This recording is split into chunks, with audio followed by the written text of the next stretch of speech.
Guys, welcome back to my channel. ಹೇಗಿದ್ದೀರಾ? ಎಲ್ಲರೂ ಕೂಡ ಚೆನ್ನಾಗಿದ್ದೀರಾ ಅಲ್ವಾ? ನೀವು ನೋಡ್ತಾ ಇದ್ದೀರಾ Deepa's kitchen and lifestyle blog. Yes, weekend ಬಂತು, ನಾಳೆದೆಲ್ಲ ರಜೆ ಇದೆ. ಆಬ್ವಿಯಸ್ಲಿ ವೀಕೆಂಡ್ ಅಂದ ತಕ್ಷಣ ಎಲ್ಲರಿಗೂ ಕೂಡ, ಎಲ್ಲರ ಮನೆಯಲ್ಲೂ ಕೂಡ ಹೆಚ್ಚಾಗಿ ನಾನ್ ವೆಜ್ ಅಂತ ಹೇಳ್ಬೋದು. ಎಸ್, ಇವತ್ತು ಕೂಡ ನಾನೊಂದು ಸೂಪರ್ ಆದಂತಹ ನಾನ್ ವೆಜ್ ರೆಸಿಪಿನ ಹೇಳ್ಕೊಡ್ತಾ ಇದ್ದೀನಿ. ಹಾಗೆ ತುಂಬಾನೇ ಹೆಲ್ದಿ ಆದಂತಹ ರೆಸಿಪಿ ಅಂತ ಹೇಳ್ಬೋದು. ಏನು ಅಂತ ಹೇಳಿದ್ರೆ, ಇವತ್ತು ನಾನು ಮಟನ್ ಕಾಲ್ ಸೂಪ್ನ ಯಾವ ರೀತಿ ಮಾಡೋದು ಅಂತ ನನಗೆ ತಿಳಿಸ್ಕೊಡ್ತಾ ಇದ್ದೀನಿ. ಇದು ಮಕ್ಕಳಿಗಾಗಿರ್ಬೋದು, ದೊಡ್ಡವ್ರಿಗಾಗಿರ್ಬೋದು, ವಯಸ್ಸಾದವ್ರಿಗೆ ಅಥವಾ ಕೈ ಕಾಲೆಲ್ಲ ಯಾರಿಗೆ ನೋವು ಇರುತ್ತೆ, ಪ್ರತಿಯೊಬ್ಬರಿಗೂ ಕೂಡ ತುಂಬಾನೇ ಒಳ್ಳೇದು ಅಂತ ಹೇಳ್ಬೋದು. ತುಂಬಾನೇ ಹೆಲ್ದಿ ಆದಂತಹ ರೆಸಿಪಿ ಇದು. ಸೊ ಯಾವುದೇ ಕಾರಣಕ್ಕೂ ವಿಡಿಯೋನ ಸ್ಕಿಪ್ ಮಾಡದೆ ವಿಡಿಯೋನ ಕಂಪ್ಲೀಟ್ ಆಗಿ ನೋಡಿ ಅಂತ ಕೇಳ್ಕೊತೀನಿ ನಾನು ನಿಮ್ಮ ಹತ್ರ.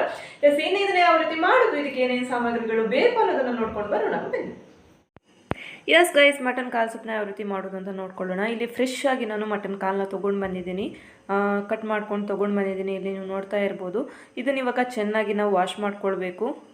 ನಾನು 4 ಕಾಲನ್ನ ತೊಗೊಂಡು ಬಂದಿದ್ದೀನಿ, ಕಟ್ ಮಾಡ್ಕೊಂಡು ತೊಗೊಂಡ್ಬಂದಿದ್ದೀನಿ.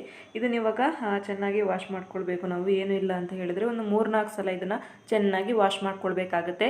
ಇದಕ್ಕೆ ಸ್ವಲ್ಪ ಅರಶಿನ ಹಾಕಿ ನಾನಿಲ್ಲಿ ಇದನ್ನು ವಾಶ್ ಮಾಡ್ಕೊತೀನಿ. ಅರಶಿನ ಹಾಕಿ ತೊಳೆಯೋದ್ರಿಂದ ಕ್ಲೀನಾಗಿ ಚೆನ್ನಾಗಿ ಇದನ್ನು ನಾವು ತೊಳಿಬೋದು. ಸೊ ಇದೇ ರೀತಿಯಾಗಿ ನಾನೊಂದು 3-4 ಸಲ ಇದೇ ರೀತಿಯಾಗಿ ವಾಶ್ ಮಾಡ್ಕೊತೀನಿ. ಇದನ್ನು ಕ್ಲೀನಾಗೇ ಇದೆ, ಆದರೂ ಕೂಡ ನಾವು ಮನೆಗೆ ತಂದ ಮೇಲೆ ನಾವು ಒಂದು 3-4 ಸಲ ಇದನ್ನು ತೊಳ್ಕೊಳ್ಬೇಕಾಗುತ್ತೆ. ಇಲ್ಲಿ ನೀವು ನೋಡ್ತಾ ಇರ್ಬೋದು, ನಾನು 3-4 ಸಲ ಇದನ್ನು ತೊಳೆದಿದ್ದೀನಿ. ಇವಾಗ ಇದು ಇಷ್ಟು ತೊಳೆದ್ರೆ ಸಾಕು, ನೀರನ್ನ ಚೆಲ್ತೀನಿ. ನಾನಿವಾಗ ಬೇಯಕ್ಕೆ ಇಟ್ಕೊಳ್ಳೋಣ. ಎಸ್, ಇದು ಕುಕ್ಕರು, ನಾನು ಮಟನ್ ಬೇಯಿಸಿರುವಂಥ ಕುಕ್ಕರ್, ಇದನ್ನು ವಾಶ್ ಮಾಡ್ಕೊಂಡಿಲ್ಲ. ಸೊ ನಾನು ಅದಕ್ಕೇ ಮಟನ್ ಕಾಲನ್ನ ಹಾಕ್ತಾಯಿದ್ದೀನಿ, ಅದರಲ್ಲೇ ನಾನು ಬೇಯಿಸ್ಕೊತಾ ಇದ್ದೀನಿ.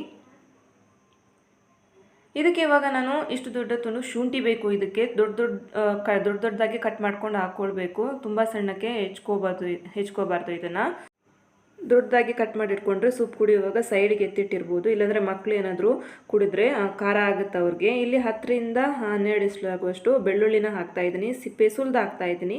ಅರ್ಧ ಇಲ್ಲಿ ನಿಂಬೆಹಣ್ಣಿನ ರಸನ ಇದಕ್ಕೇ ಹಿಂಡ್ಕೋತಾ ಇದ್ದೀನಿ ನಾನು. ಸೊ ಮಕ್ಕಳು ಏನಾದರೂ ಕುಡಿತಾ ಇದ್ದರೆ ಸ್ವಲ್ಪ ಖಾರನ ಕಡಿಮೆ ಮಾಡಿ. ನಾನಿಲ್ಲಿ ಖಾರ ಕಡಿಮೆ ಮಾಡ್ತಾ ಇದ್ದೀನಿ. ಒಂದು ಈರುಳ್ಳಿನ ಇದೇ ರೀತಿಯಾಗಿ ಉದ್ದಕ್ಕೆ ಸಣ್ಣಾಗಿ ಹೆಚ್ಚಿ ಹಾಕ್ಕೊಳ್ತಾ ಇದ್ದೀನಿ. ಇವಾಗ ಇದಕ್ಕೆ ರುಚಿಗೆ ತಕ್ಕಷ್ಟು ಉಪ್ಪನ್ನ ಹಾಕ್ತಾ ಇದ್ದೀನಿ. ನಾನಿಲ್ಲಿ ಕಲ್ಲುಪ್ಪನ್ನ ಯೂಸ್ ಮಾಡ್ತಾ ಇದ್ದೀನಿ.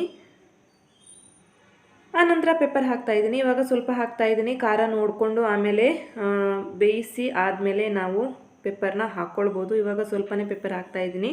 ಇನ್ನು ಇದು ಬೇಯೋಕ್ಕೆ ಬೇಕಾದಷ್ಟು ನೀರನ್ನ ಹಾಕೋತಾ ಇದ್ದೀನಿ. ನೀರು ತುಂಬಾ ಜಾಸ್ತಿ ಹಾಕ್ಕೊಳ್ಬಾರ್ದು, ಆಮೇಲೆ ನೀರನ್ನ ಆ್ಯಡ್ ಮಾಡ್ಕೊಳ್ಬೋದು. ಇದನ್ನು ಇವಾಗ ಬೇಯಕ್ಕಿಡೋಣ.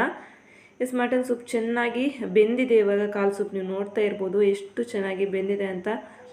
ತುಂಬಾ ಎಲುಬಿಂದ ಚೆನ್ನಾಗಿ ಮಾಂಸ ಬಿಡ್ತಾ ಇತ್ತು. ತುಂಬಾ ಚೆನ್ನಾಗಿ ಬಂದಿದೆ. ಟೇಸ್ಟ್ ಕೂಡ ತುಂಬಾ ಚೆನ್ನಾಗಾಗಿತ್ತು.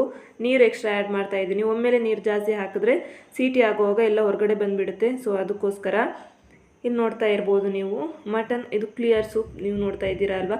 ಇದಕ್ಕೆ ಕೊನೆಯದಾಗಿ ಕೊತ್ತಂಬರಿ ಸೊಪ್ಪನ್ನ ಹಾಕ್ತಾ ಇದ್ದೀನಿ. ಖಾರ ಬೇಕಾದರೆ ಖಾರ ಆ್ಯಡ್ ಮಾಡಿ, ಅಥವಾ ಉಪ್ಪು ಬೇಕಿದ್ರೆ ಉಪ್ಪನ್ನ ಆ್ಯಡ್ ಮಾಡಿ.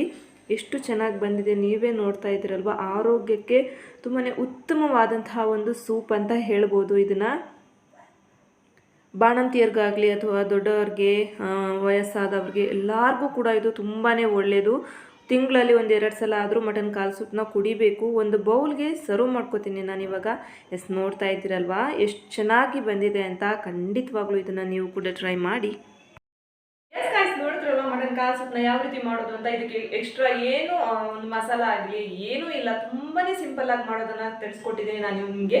ಖಂಡಿತವಾಗ್ಲೂ ನಾಳೆ ಬೆಳಗ್ಗೆನೆ ಮಟನ್ ಕಾಲನ್ನ ತಗೊಬಂದು ಸೂಪ್ನ ಮಾಡಿ ಟೇಸ್ಟ್ ಯಾವ ರೀತಿ ಬಂದಿದೆ ಅಂತ ನನಗೆ ಕಮೆಂಟ್ ಬಾಕ್ಸಲ್ಲಿ ಹೇಳೋದನ್ನ ಮರಿಬೇಡಿ.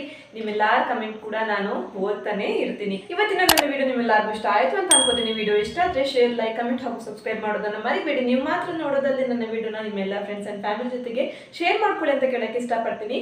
ಎಸ್, ಇವತ್ತಿನ ವಿಡಿಯೋನ ಇಲ್ಲಿಗೆ ಎಂಡ್ ಮಾಡ್ತೀನಿ. ನಾಳೆ ಇನ್ನೊಂದು ಹೊಸ ರೀತಿಯ ವಿಡಿಯೋಗೆ ನಾನು ನಿಮ್ಮನ್ನು ಭೇಟಿ ಮಾಡ್ತೀನಿ. ಅಲ್ಲಿವರೆಗೂ ನಮಸ್ಕಾರ.